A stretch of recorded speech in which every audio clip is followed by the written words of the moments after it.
Hi, I'm Derek.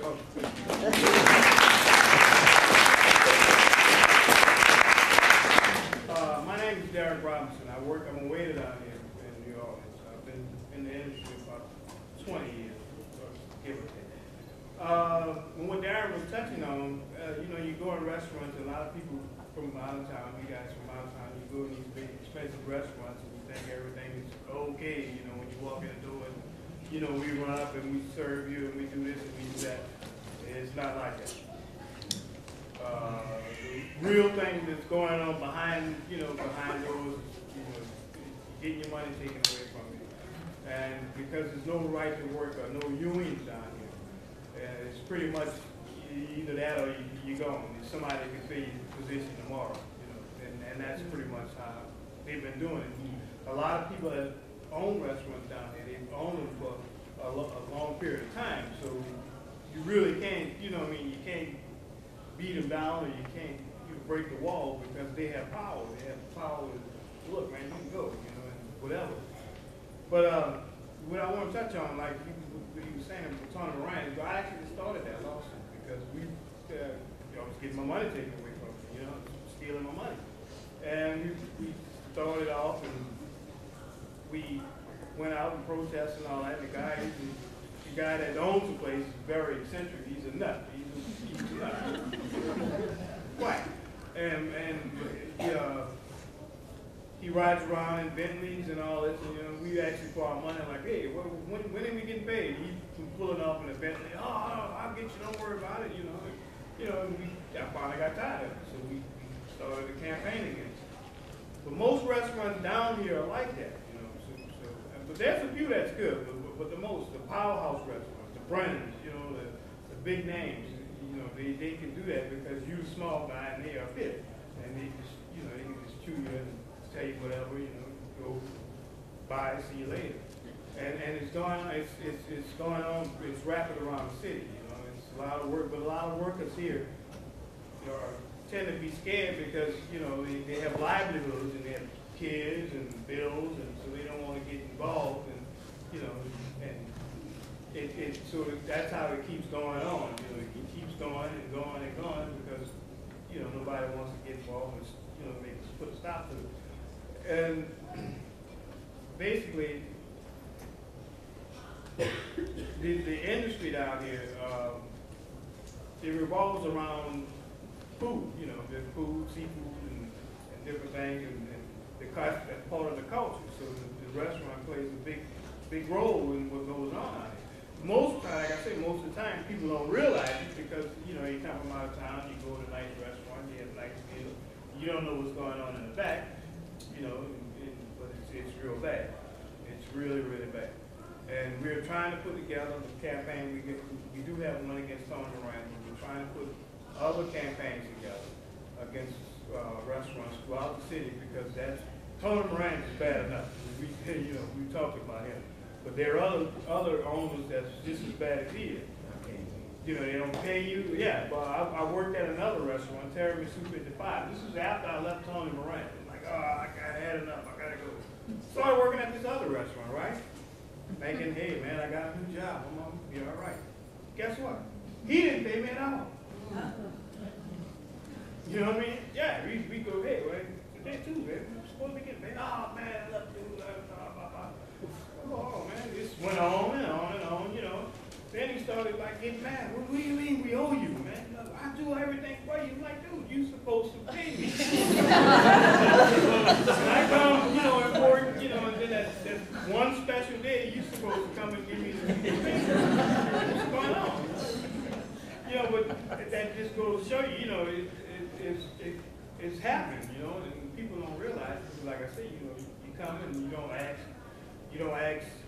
what goes on, and you don't see different things, but it really happens. And I want everybody to be conscious of it.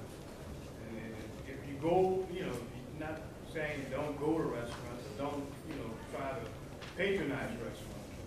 If you go, make sure you go to one that's doing the right thing. We have folks, we have restaurants that's actually listed, the good ones, the ones that's not gonna, just rip you off. And that's another thing. If you know, you have to look out for restaurants ripping you off. Yeah. Because you go to a restaurant and, you know, the drinks that they're pouring, God knows what, and they'll charge you $20 for it, you know. And you don't know because you don't know the prices or you're not from here. You have to be on the lookout for all those different things, all, you know, the food. It's the quality of food that you're actually getting, you know, that you know, you're getting salmon, you're actually getting salmon, you know, that's something that just, you know, they drugged out of the truck or out of the freezer somewhere, you know. And basically, you know, that's the fight that me and Darren and you know, that's the fight we're under down here right now. We're trying to change the industry as a whole because, you know, like I said, New Orleans is one of the places where, you know, food, that's what we're known for, you know. You know, people come here for that, you know what I mean? But, you know, here lately it hasn't been going there. And we're just trying to change it and make it stop, put a stop, make it stand. Okay?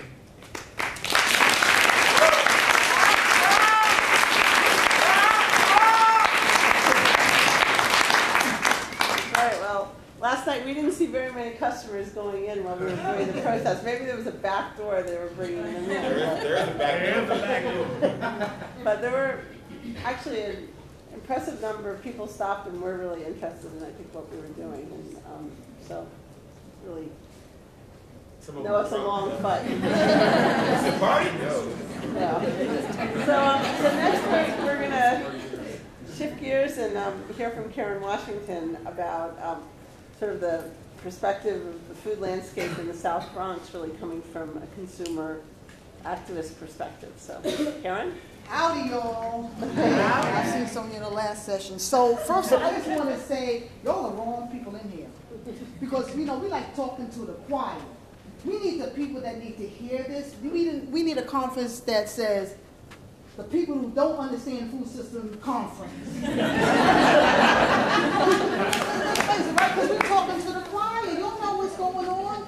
But the message is not reaching out to the people that need to hear what's going on. They need to hear about the dairy products and how high milk is in my community. And how hard the workers work 9 to 9 every day. They don't get paid in the fish that we eat in our community, because the end result is all that stuff is coming back to the South Bronx and Harlem and in the cities. And they say it's good food and it's cheap food and we should have that food because it's cheap and it's good and we can make a lot of it. But what has happened is that we have lost the element of culture, of knowing where that food came from. You know, as I look back and I remember growing up, ain't no way in heck I could bring McDonald's in my house. My grandmother would knock me upside my head. What you mean? I've been cooking all day. I got good food here. I've been cooking all day. You know what I'm talking about? But yet, we have become a system of processed food. If you look at the colors of the vegetables, they mimic the colors of the junk food.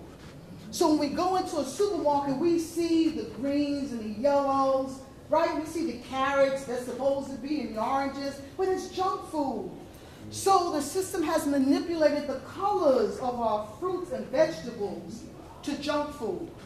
And so when a kid is eating a strawberry shortcake, we on the label doesn't say strawberry. It's got stuff I can't even pronounce, but yet it's a strawberry shortcake. When we say to a teenager or a young person, you're drinking orange soda, you're drinking grape soda, where's the grape on that ingredient? Where's the orange on that ingredient? But yet we are a slave to the system, and this is what is happening in our community. And it's a long struggle. It's a long struggle because y'all ain't supposed to be here. It's the people that need to hear these stories that don't know about the food they're eating and know about the system. They're the ones that need to be here. So how do we invoke change? It's a long, hard struggle. It's a long, hard struggle to break through a powerful medium, the media, that says sugar-frosted flakes and Cheerios and all that stuff is good and Wheaties going to make you strong. It's a hard system to break when it comes to the media. But there's change coming. There's change coming because people are sick and tired of being sick and tired. People are understanding that their sickness is coming from the food that they're eating. I'm a physical therapist. That's my profession. Even though I'm an urban farmer, I just wear full pants. And so I see within the population of diabetes and heart disease, people never had that. Grandma didn't have that. They were in their backyard on their farm and they got their nourishment. Now they got to go to a bodega or a grocery store that's miles and miles away to get what? 2 and 3 and 4 day old produce? And that's supposed to be healthy? Rely on the frozen foods that have the nice, pretty, colors on the outside, make it look real, but inside isn't real, but it's just processed. So how do we start getting back to where food was nourishing? And it's by having that dialogue with our grandparents and great-grandparents, and people are starting to say, you know what? We got to get back to basics. We have to start understanding where our food comes from. In the inner cities, you're starting to see people, right, take over land, start to grow food. You're starting to hear the conversation, if you can't grow food on your backyard, grow it on your front yard, grow it on your windowsill. You're starting to have the conversation of those that do have good food to share it with those that don't have it. To start having these conversations that are so important so that we can understand the worker that works 12 hours a day and gets no pay. The fisherman who's out there supposed to be catching healthy fish, but is put down by industry and government. And I like milk. The milk, to understand, because the milk is a staple within our community. But every year, that milk costs so much. And why? So we need to get back to the basics and have the conversation. Because again, you're the wrong person in here. At these conferences, we have to devote education. We have to bring people that don't have the knowledge to be at these conferences. I'm tired of seeing your same faces. I like it. Because they continue to beat the same drum over and over. And if we're going to get the message clear, let's bring in the people that need to hear what we're talking about. Because if we don't do that, we will continue to beat our own drum.